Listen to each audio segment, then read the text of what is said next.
Сайн байцгаана уу? Үншилжтэй ажил гүйлгээний жилийн тайлангийн маягтын Б хэсэг буюу харилцан хамааралтай этгээдтэй хийсэн ажил гүйлгээний мэдээлэл хэсгийн 6 дахь хэсэг буюу харилцан хамааралтай этгээдтэй хийсэн худалдан авалтын дэлгэрэнгүй мэдээллийн хэсгийг хэрхэн бүглэх талаар заавар зөвлөмж өгөн ажиллая. Энэхүү тайлангийн маань 6 дугаар хэсэг болох харилцан хамааралтай этгээдтэй хийсэн худалдан авалтын дэлгэрэнгүй мэдээллийг тайлбарлая. Мэдээ хэсэгтэр даран үүштэй 016 буюу харилцан хамааралтай этгээдтэй хийсэн худалдан авалт дээр даран мөр нэмэн татварлагчийн дугаар буюу татварлагчийн регистрийг бичнэ.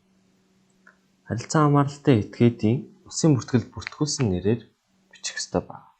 Хэрвээ Монгол улсад барилдаггүй тохиолдолд англи хэлээр бичнэ. 3 дугаар баганд ажил гүйлгээний нэр төрлийг тогтмол мэдээллийн сангаас сонгоно.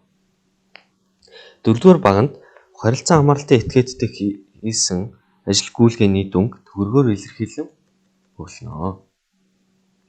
5 дугаар багнад татварлагч нь тухайн ажил гүйлгээнд татврын ерхий хуулийн 37-гийн 1 заасан зөвхөн татврын суурийг нэмэгдүүлж тохируулсан дүнг бөглөнө.